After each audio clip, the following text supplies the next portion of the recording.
As energias renováveis poderão colaborar com 1/3 da redução de emissão de gases de efeito estufa entre 2010 e 2050. No cenário mais otimista, pode esperar a participação até de 77% da demanda energética mundial em 2050. Logicamente, isso é um cenário deveras, enfim, otimista, não creio que seja realista, não.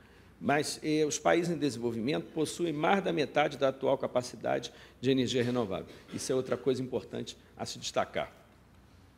E, fora isso, a gente vendo aí, no caso da hidroeletricidade, a gente aqui na América do Sul, deixa eu apontar aqui, o potencial técnico possível, a capacidade, enfim, potencial e a possibilidade de crescimento. A gente tem oportunidade aqui, no caso da América do Sul, de crescer ainda o aproveitamento do potencial em 469%. Então, isso é importante que se diga. Nós, uma vez, até tivemos uma discussão numa reunião da Rede Clima sobre esse papel da hidroeletricidade, que, embora tenha um efeito de impacto ambiental considerável quando é de grande porte, mas é renovável. Não vamos esquecer que ela é renovável. Separar um pouco o tema dos impactos do tema da renovabilidade, que vem, enfim, da energia solar, que provoca evaporação e o ciclo hidrológico existe. Então, a energia hidrelétrica, de fato, é uma fonte importantíssima. No caso nosso, a gente não aproveita, como vocês sabem, nem 30% do potencial, e a gente não pode desprezar isso como aproveitamento. Logicamente, com arranjos diferenciados, com lagos menores, etc., etc., mas isso é importante a considerar, porque à medida que se diminuiu o desmatamento da Amazônia nos últimos anos, nós, de fato, a nossa matriz energética começa a ficar mais exposta em relação ao peso das emissões nacionais. Então, a considerar essas emissões do desmatamento que foram diminuídas, a matriz energética aumenta de peso. E, nos últimos anos, a geração elétrica tem aumentado consideravelmente na termoeletricidade. Entra um pouco de eólica também, mas o peso do que está segurando esse ano tem sido a geração termoelétrica. Até a discussão que a gente teve aí nos últimos tempos, do lado bom, tem que alguma coisa tem se desenvolvido, com uma entrada de eólica na matriz. Do lado ruim, tem que a gente não tem tecnologia de eólica. Então, os nossos eólicos são importados e montados no Brasil. Viramos montadores de equipamento. E na parte de ciência e tecnologia, nós não temos grandes coisas. Tem uma pequena empresa no Rio de Janeiro, e parece que tem uma outra pequena empresa, que desenvolve aerogeradores de pequeno porte, o que é louvável dentro da situação nacional. Mas, de fato, nós, por enquanto, não temos ainda uma produção. Então, a hidroeletricidade não deve ser desconsiderado sob nenhuma questão. É, logicamente, que ela tem que se preocupar com os impactos, seja em populações, seja em animais, seja em plantas, etc. Isso tudo tem que ser considerado. Mas a gente não, porque à medida que a gente abre mão da hidroeletricidade, a gente passa para carvão mineral, a gente passa, na melhor das hipóteses, para o gás natural, se houver, que por enquanto não há. Então, a gente está passando para óleo combustível, enfim, e também óleo diesel.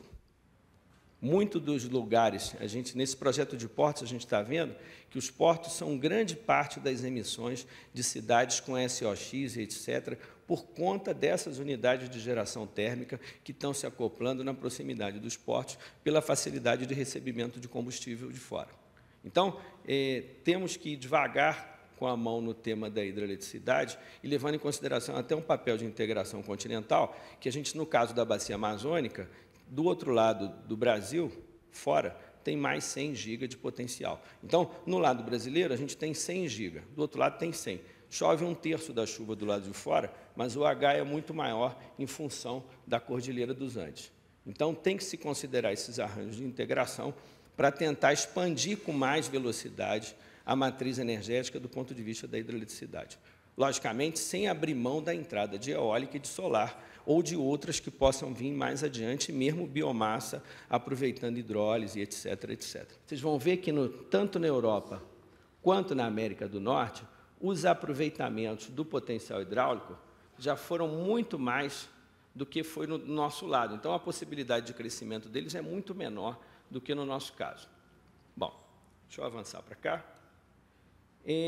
Ações previstas no Plano Nacional de Mudança Climática, onde o Fórum Brasileiro ajuda muito com isso, e como nós somos da Secretaria Executiva do Fórum, a gente acaba colaborando, e isso é um papel que eu atribuo também de participação com a Rede Clima, dessa integração do Fórum. Aí o Fórum tem uma rede gigantesca. Agora, a gente tem que chamar um pouquinho a atenção também, que na nossa comunidade climática, né, nós saímos um pouco da moda do ponto de vista policy. Então, até o período que estava lá o Lula, vinha Copenhague, etc., e a Europa não estava em crise, Estados Unidos não estava em crise, então todo mundo queria falar de clima. Já no período do governo Dilma, crise europeia, crise americana, MDL não vale mais nada, etc. Então, o presidente também não dá muita bola para essa brincadeira, não. Então, já não é tanto mainstream como era anterior. E o que mais preocupa hoje é que, com a mudança da lei do petróleo, não tem recurso para o Fundo Clima. Então, o principal contribuinte do Fundo Clima, que seriam os ressarcimentos de vazamentos de petróleo, que foi alterado na Lei Clima, foi alterado de novo na Lei do Petróleo.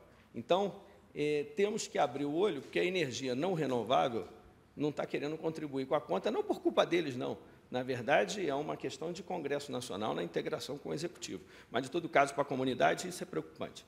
Então, nessa casa aqui, expansão da oferta hidrelétrica, da oferta de fontes alternativas renováveis, notadamente centrais eólicas, pequenas centrais hidrelétricas, bioeletricidade, da oferta de biocombustível e incremento da eficiência energética. Ainda, estimula a expansão dos biocombustíveis na região sul, sudeste, centro-oeste, hidroeletricidade nas bacias hidrográficas do Amazonas e Prata, enfim, são as bacias com maior potencial ainda, a Prata com capacidade instalada maior, mas ainda pode crescer.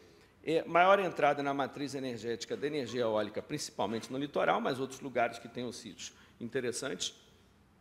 Solar nas áreas urbanas, aquecimento de água e áreas isoladas, energia fotovoltaica. Hoje até tem que acrescentar o solar também para outra coisa, que foi a legislação recente, de 1 ano e meio, do Smart Grid, que autoriza que as unidades consumidoras possam gerar sua própria energia. Então, isso deve dar uma mudança considerável, como ocorreu na Europa, principalmente nos Estados Unidos, que hoje muitas casas colocaram, enfim, cobertores com solar e etc., e no momento que não estão demandando essa energia, injetam na rede e pode fazer um fluxo. Como eu relatei, tem espaço para solar no aquecimento de água, embora a gente sabe que um chuveirinho elétrico custa R$20, R$30. Então, botar um aquecimento solar em casa, a gente está discutindo de R$1.000 para cima. Então, não é trivial.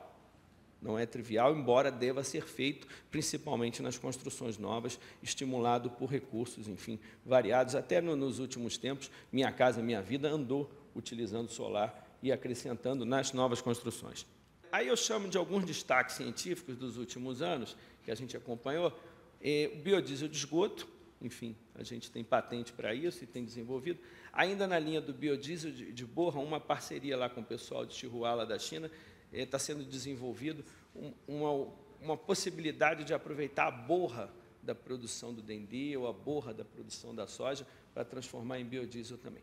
Na linha do biodiesel, eu faço uma pequena parada na política nacional e chamo a atenção para alguns fatos.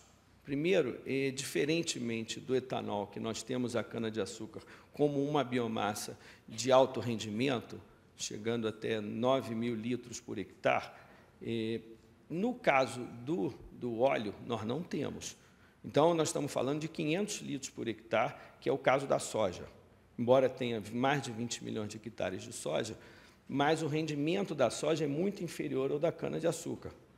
Então, de fato, a concentração tem que ser na parte agrícola, aí os colegas da Embrapa têm muito mais propriedade do que eu, para aumentar a produção de dendê no país, sem dúvida nenhuma, que é a biomassa que no mundo responde por 40% da produção de gordura vegetal, tão qual a soja, só que o dendê usa 4% da área e a soja usa 40% da área plantada no mundo, também com mais ou menos os 30%, 35% da produção de gordura. Então, para a gente desenvolver isso, tem, e principalmente nas áreas já degradadas da Amazônia, onde tem espaço para um programa desse tipo. A gente fez uns cálculos para atender todo o sistema isolado, da Amazônia com biodiesel a 100%, a gente precisaria de aproximadamente 700 mil hectares de plantio de Dendê.